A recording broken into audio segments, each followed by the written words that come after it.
بھی انہوں نے بڑے خوبصورت انداز سے ایکسپلین کیا. تو میں آج کی اس فلم میں جس کا نام ہے خدا کے لیے، اور اس فلم کا جو یہ مخصوص ایک رول ہے مفتی کا جو نصیر الدین شاہ صاحب نے وہ اب بڑے خوبصورت انداز سے ادا کیا، اور شعیب منصور نے اپنے ڈائلاگ اور اپنی کہہ لیں کہ مہارت دکھائی اور لوگوں کے ذہن پر ایک دستک دی. تو وہ ان کا ایک انداز تھا. تو میں نے جو فلم دیکھی تو اس پر میرا جی چاہا کہ میں اپنے سننے والوں کو، اپنے دیکھنے والوں اس کے حوالے سے کچھ گائیڈ کروں. آپ کو آج ہم اپنے اس ویڈیو کلپ میں اس فلم کا یہ جو حصہ ہے جس میں اس لڑکی کے حوالے سے بھی کوشچن کیے جاتے ہیں، اور پھر جو ایک بہت ہی مقبول سنت ہے داڑھی مبارک، اس کا بھی بڑے خوبصورت انداز سے نصیر الدین شاہ صاحب جو کہ مفتی ہیں اس فلم میں، تو وہ اس کی وضاحت کرتے ہیں. پھر سر اور لے جو کہ طرز ہے، آواز ہے، جو اللہ نے لوگوں کو بڑی خوبصورت آواز دی ہے اور جنہیں آواز کے اتار چڑھاؤ کا پتہ ہے، تو اس پر انہوں نے اپنے نقطہ نظر کو پیش کیا. تو میں آپ سے گزارش کروں گا کہ یہ ایک بڑی خوبصورت فلم ہے. وہ اس میں اور بہت سارے موضوعات ہیں جو کہ دہشت گردی سے منسوب ہیں، اور پھر آپ کو پتہ فلم میں تھوڑا سا مسالہ ڈالا جاتا ہے، پھر اس میں موسیقی ہوتی ہے، وہ ساری چیزیں، وہ سٹوری تو موجود ہے، لیکن اس فلم کی میرے نزدیک وہ جو سین ہے عدالت کا، وہ جان ہے اس کا، وہ کریم ہے. تو آئیے آپ کو وہ کلپ دکھاتے ہیں. آنے کی درخواست قبول فرمائی. آپ کی 12 کتابیں اس وقت بھی میری میز پر موجود ہیں، اور میں نے ان سے اس کیس میں بہت رہنمائی لی ہے. یہ فرمائیے کہ شرعی نقطہ نظر سے کیا ایک مسلمان لڑکی کا غیر مذہب میں نکاح جائز ہے؟ اہل کتاب میں جائز تو ہے، لیکن ایسا نہ ہو تو بہتر ہے. وضاحت فرمائیے گا. ناپسندیدہ ہے خدا کی نظر میں، لیکن ناپسندیدہ تو شراب پینا بھی ہے، جھوٹ بولنا بھی ہے. ہم شرابیوں کو یا جھوٹوں کو اسلام سے خارج تو نہیں کر دیتے. اس بچی کے بیان کی جو نقل آپ نے مجھے عنایت کی تھی، میں نے اسے بہت غور سے پڑھا ہے. اس کیس میں تو جائز ناجائز کا سوال ہی پیدا نہیں ہوتا، کیونکہ یہ لڑکی تو مسلمان ہی نہیں ہے. کیا فرما رہے ہیں مولانا آپ؟ اس کے باپ کا نام حسین شاہ ہے، سید ہیں. بس کیا صرف نام مسلمانوں والا ہونا کافی ہے؟ عیسائیوں کے ملک میں پیدا ہوئی، عیسائی عورتوں نے اس کی تربیت کی، نام عیسائیوں والا رکھا گیا. باپ نے بغیر شادی کے اسے مائیں لا کے دی، اور آپ اس پر یہ الزام لگا رہے ہیں کہ یہ غیر اسلامی کام کر رہی ہے. سبحان، یہ تو ویسا ہوا کہ کسی کے ڈاکٹر بننے سے پہلے آپ اس پر اعتراض کریں کہ اسے آپریشن کرنا نہیں آتا. تو آپ کے خیال میں قصوروار کون ہے؟ ایک ہیں اس بچی کے والد صاحب، اور دوسرے ہیں ایک محترم مولانا صاحب، جنہوں نے اسلام کی ایک نہایت غلط تصویر دکھا کے اس بچے کو جذباتی کیا اور اسے ثواب کا لالچ دے کے اس سے گناہ کروایا. وہ آپ یہ کہہ رہے ہیں کہ ایک باپ اپنی بیٹی کی شادی اپنی مرضی سے نہیں کر سکتا؟ صرف اپنی مرضی سے ہرگز نہیں. اور اسلام ایک لڑکی کو اپنی مرضی سے شادی کرنے کی اجازت دیتا ہے؟ اجازت؟ حق ہے اس کا، پیدائشی حق.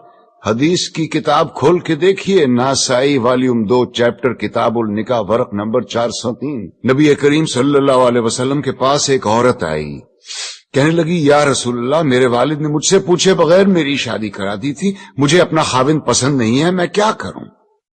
ایک لمحے کا توقف کیے بغیر آپ نے فرمایا میں ابھی تمہارا نکاح ختم کیے دیتا ہوں. وہ بولی بس رسول اللہ، مجھے طلاق نہیں چاہیے، میں صرف اپنا حق معلوم کرنا چاہتی تھی. حدیث کی دوسری کتاب کھولیے، بخاری شریف والیوم 3 چیپٹر کتاب النکاح ورق نمبر 94.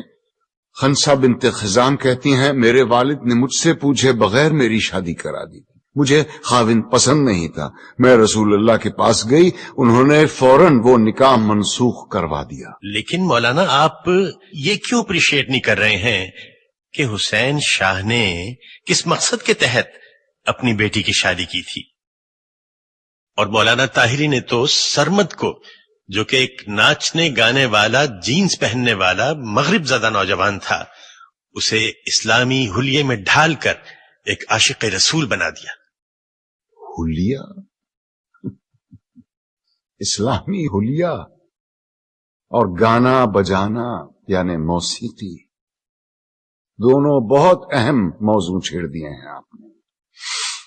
پہلے آئیے موسیقی کی طرف. دلائل کا ایک انبار ہے میرے پاس موسیقی کے حق میں، لیکن میں صرف ایک دلیل دینا چاہتا ہوں جس کے بعد دوسری کوئی دلیل ہو ہی نہیں سکتی. آپ یہ بتائیے کہ آج تک دنیا میں پیغمبر کتنے اتارے گئے؟ جی 1,24,000. اور ان 1,24,000 میں سے کتابیں کتنوں پہ نازل ہوئیں؟ جی صرف 4 پر. گویا یہ تو طے ہو گیا کہ یہ 4 باقی 1,23,996 پیغمبروں سے زیادہ برگزیدہ ہیں. بے شک. ان 4 کو اللہ نے معجزے عطا کیے. حضور کا سب سے بڑا معجزہ قرآن شریف. موسیٰ کو اس قابل بنایا کہ وہ لاٹھی سے دریا کے 2 ٹکڑے کر دے. عیسیٰ کو یہ طاقت دی کہ وہ مردے کو دوبارہ زندہ کر دے. اور داؤد کو کیا دیا؟ موسیقی. ایسی سریلی آواز اور راگوں اور سازوں پر اتنا عبور کہ سر لگائیں تو پہاڑ ساتھ گانے لگے. دنیا جہان کے پرندے مدہوش ہو کے آواز کی جانب کھنچے چلے آئیں. زبور اٹھا کے دیکھیے، یہ تک لکھا ہے کہ کن راگوں سے اور کن سازوں پہ گا کے حضرت داؤد الصلاۃ السلام نے خدا کی حمد و ثنا کی. کیا یہ ممکن ہے کہ خداوند کریم اپنی تعریف سننے کے لیے ایک حرام چیز کا انتخاب کرے اور اپنے ایک برگزیدہ پیغمبر کو حرام چیز معجزے میں دے؟